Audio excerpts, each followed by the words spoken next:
of a summary of your neuro assessment and your increased intracranial pressure findings.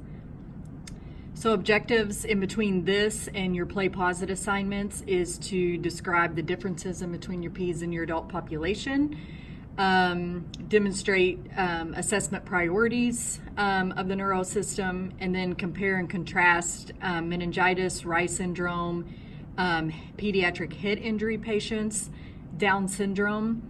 And then I've also in your PowerPoint included child abuse and shaken baby syndrome, which takes you all the way back to day one of clinical when we did our training. And then also explain care of children with seizure disorders. So Peds versus adults. So infant cranial bones and vertebrae are not completely ossified. So infants' brain and spinal cord are at greater risk for injury. Fontanelles and separated cranial suture lines allow for rapid brain growth that occurs especially during that first year. And this also leads to, or the ability to have the increased head circumference, especially that first year of life. A full-term newborn is born with a complete nervous system, but it's immature. So all nerve cells that will exist are there at birth, but they're immature.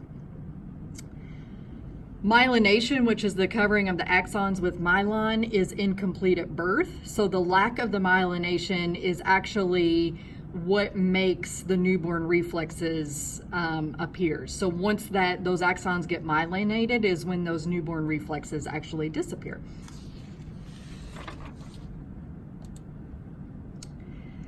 This was attempted to be a picture between some of the anatomical differences, but it's hard to see. Children are more top heavy, so their head is large and their neck muscles are poorly developed. And then also their thin cranial bones are not well developed. And of course, we already mentioned that they have the unfused suture lines.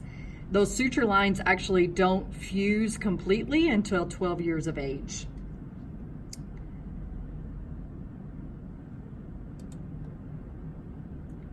So here we're just talking about a generalized neurological assessment. And then your play posit does a nice job kind of specific signs and symptoms that you'll see with each of the neurological disorders that they talk about.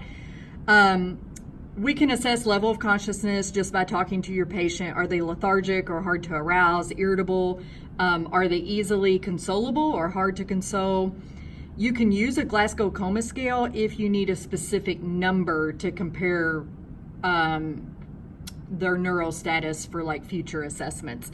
Remember, Glasgow Coma scale is a score from 3 to 15, 15 being the highest and best level of consciousness, and then 3 being no response whatsoever, so basically coma.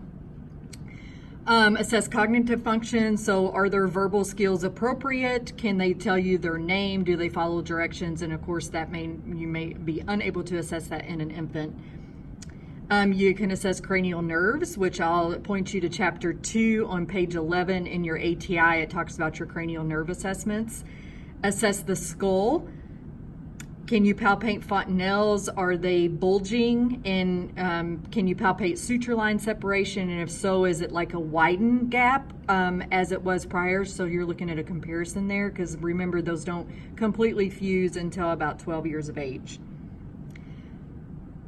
Assess your pupils, so the size, reaction to light, and accommodation. Vital signs, you're going to take heart rate, respiratory rate, and blood pressure. So with increased ICP, you will see a decrease in the heart rate, irregular respirations, and actually the systolic blood pressure will increase, which will lead you to a widened pulse pressure with increased intracranial pressure. And those changes in vital signs are a late sign of increased ICP. Posture and movement. So with a newborn, you're going to assess your regular newborn reflexes, which again, I'll point you to chapter 2, page 10 for those newborn reflexes. For a child, you can observe them in a play or an activity and assess their symmetry or smoothness of their movements. Is the child developmentally appropriate with their motor skills, or have they lost a previous skill that they once had? You can also assess a child's plantar reflex and deep tendon reflexes for a neuro assessment. Neck stiffness, so do they have nuchal rigidity? You're also going to assess for Kernig's or Brudzinski's sign, especially if you suspect meningitis. So you can see a picture here. Brudzinski's is when you raise the child's head up, do their knees automatically draw up as well. And then Kernig's sign is when you take the knee from a 90-degree angle and try to raise it up, and there's usually intense pain with that. You're going to assess the child's level of pain and a family history. So do they have a family history of seizures or any neuro conditions that may help you assess and take care of the child? If level of consciousness is altered, so this is kind of talking about priorities, so focus on their responsiveness. So with an infant, to assess the infant's response, are they alert? Are they verbal? So remember, they should be able to babble or cry or make some sort of noise. Are they responsive to pain or unresponsive to pain? So that AVPU there, A stands for alert, V stands for verbal, P stands for pain response, and U stands for unresponsive to pain. Assess the ability to maintain the airways. So when a cough or a gag reflex is present, then the child can protect their airway from aspiration. So that's a good sign. Vital signs we already talked about, and breathing patterns. Color, obviously, if they're not pink, that's of a concern. They're going to get arterial blood gas measurements to see if they're breathing effectively. And then obviously you want to perform a baseline neuro assessment. So pupils, eye movements, motor function, cranial nerves, and observe for signs of increased intracranial pressure, which we'll get to in just a second.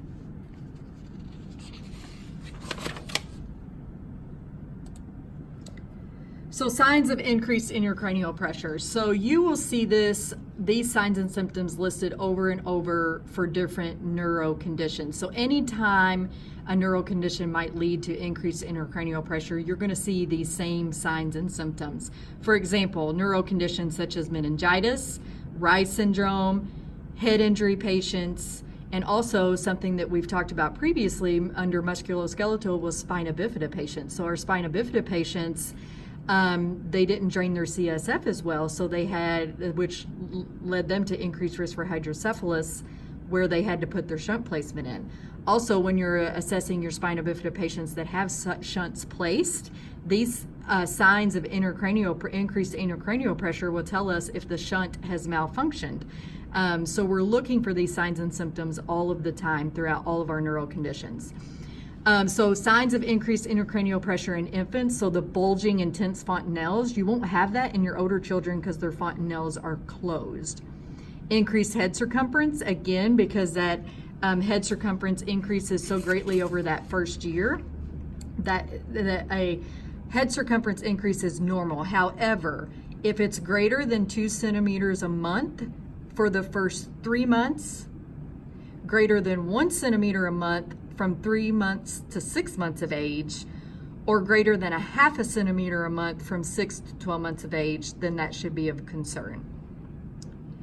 A high-pitched cry, distended scalp veins, irritability, bradycardia, and respiratory changes. And then we move over to children, being a headache, nausea, vomiting, diplopia, seizures, irritability, bradycardia, and respiratory changes. Late signs of increased intracranial pressure are alteration in pupil responses, posturing, so your flexion and your extension, which you can see pictures of on page 71 in your ATI book. Decreased motor responses, decreased response to painful stimuli, Cheyne-Stokes respirations, or a coma. So those are late signs of increased intracranial pressure. Increased intracranial pressure can be diagnosed via lumbar puncture, so you can actually get readings by a lumbar puncture. Normal is less than 10, so usually if it's greater than 15, they'll have to do further exploration of intracranial pressure. Lumbar puncture, know your care of the child before, during, and after a lumbar puncture, because we've already talked about it several times in this class. And then your play posit mentions it too with diagnosis of meningitis. It's also done in Reye's syndrome to rule out meningitis, and then done in your head injury patients to actually get your ICP reading. Interventions to decrease intracranial pressure. So if you have an increased intracranial pressure, we want to do nursing interventions that are actually going to help decrease that. So elevate the head of the bed, avoid extreme flexion, extension, or rotation of the head, maintain the head midline in a neutral position, avoid hip flexion or extension, minimize endotracheal or oral suctioning, and nasal suctioning is actually contraindicated. Avoid coughing and blowing of the nose. Administer a stool softener so they're not straining to have a bowel movement or doing that Valsalva maneuver, and provide a calm environment.